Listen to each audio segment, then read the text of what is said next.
Sparks. How about this for our Spark session today? You are in my basement, in my family room, and we're in here because, well, we can't go out, and we've got the TV down here. So we're going to go ahead and give you our lesson for this Wednesday. Chris is here operating the PowerPoint, and Josie's behind the camera, making sure that it doesn't fall over. So I wanted to give a few announcements to you guys before we get started on our lesson today. One of them is just our plan. Our plan is for one of your Sparks leaders to give a lesson and upload it onto this site every Wednesday. I don't know if it'll just be for the month of April or if we'll keep going into May. Right now, we don't have a system in place for you guys to be able to say your sections, but we're still working on that. We're hoping to be able to do that through the internet. We will require a parent or some adult to be with you on your side, and probably 2 Awana leaders on our side in order to do that. But I have the books here at my house so that I can record your sections and know what you've done. We're still planning on ordering awards if we can and getting those to you sometime this summer. Depending on what shipping is doing. A lot of this is just unknown, as you guys know, with school and with staying home. It's all new, and the grown-ups are just still trying to figure it out. One thing that I'm kind of excited about is that with the Facebook page, you guys can message the Awana leaders. You can ask questions. Sometimes we run out of time in our large group lessons for you guys to ask questions or to talk. And so if you get your adult to write down a question, we'll try really hard to answer those, or we'll do a lesson on it even.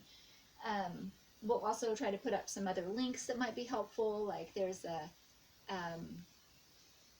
little workshop that parents can go through with their kids about what the coronavirus is and how it's affecting how you feel about day-to-day stuff. So we'll try to get up some links like that for parents to be able to use as well. There's also a great Bible program kind of app that I will put a link to. And the author of the Jesus Storybook has been reading the Jesus Storybook because it kind of is a story time. So that might be a fun thing to do too with your family. All right, I think that covers everything. Oh, one more thing. We're going to do a few bonus lessons, things that you guys have already seen, but that you can work on. Old Testament, New Testament books, because those are always the hardest lessons to get through in Sparks.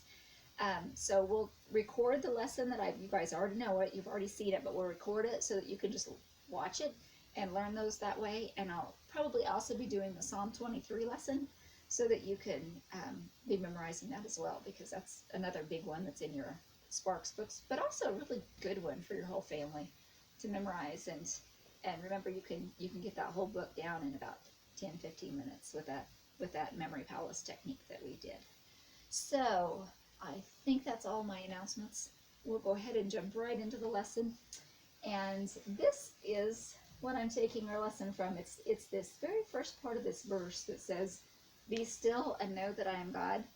And I thought this would be a great verse to talk about because everything has stopped. School stopped for a while. I know you have some online things that you're doing now with your teachers. Yay, teachers. But things kind of came to a standstill with this virus. And as we've been thinking about that and thinking about how some of us have a lot of extra time now, and some of your parents are a little stressed about how they're going to fill up your extra time. So I just kept thinking about this verse, "Be still and know that I am God."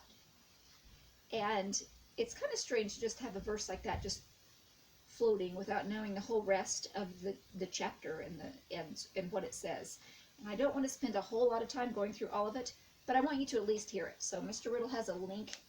We have somebody who's going to read that Psalm 46 to us. Hopefully.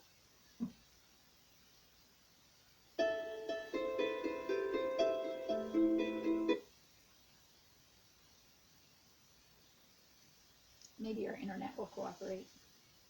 Have you been seeing a lot of that circle of death, is what Mr. Riddle calls it? Loading, loading. When we practiced this, it went just fine.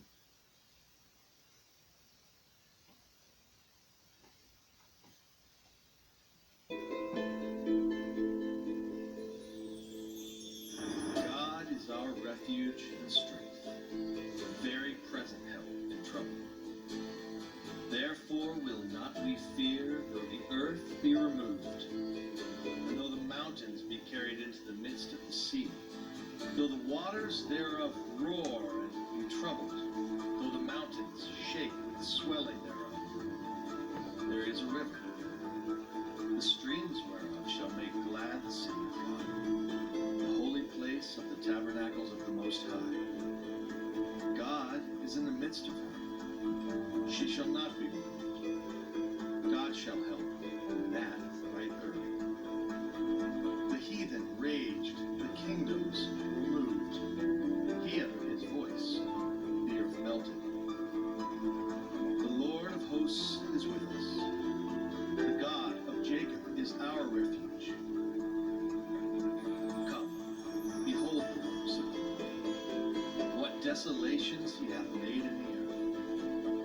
He maketh wars to cease unto the end of the earth. He breaketh the bow, and cutteth the spear in sunder. He burneth the chariot in the fire. Be still, and know that I am God. I will be exalted among the heathen. I will be exalted in the earth. The Lord of hosts is with us. The God of Jacob is our refuge. Okay, you could kind of tell from hearing that whole chapter that this was a tumultuous time, a time of trouble when this psalm was written. It was a time of war, and people were very afraid. And in the midst of all that, God shows up and just shows how big and powerful he is, and how it said the earth melts at his voice. And then he says something really strange. He says, be still. Stop what you're doing. And that's kind of comparable to what we're doing right now, right? All of our activities have just kind of stopped, and we're still. But we don't want to miss that second part where it says, and know that I am God. So when we think about what that means to know that I am God, we'll go ahead and go to the next slide. When we talk about how we're adjusting, this is something I hope you're talking about with your family, with your parents and grandparents, if you are FaceTiming or Skyping with them, is what has changed, just kind of acknowledging those changes to school and activities, and then thinking, what's the most difficult thing for me? What's the thing that, I know for my kids, the most difficult thing is not being able to go out in the evenings and do the activities that they used to do. But for each one of us, it'll be a little bit different. So give some thought to that. It's not being all negative. You know, we talk about looking at positive things and thinking about blessings, but it's not all negative to acknowledge what's been hard and just say that out loud. Sometimes it helps us process through it, and that's a good thing. The next one after that, okay. When we're talking about being still, that means to stop, to cease. When we think about knowing, that means to think about and to agree with. So what does it mean that God is God? Why would he say, I am God? This is where I would normally have you guys just raise your hand and tell me what you think, right, in our class time.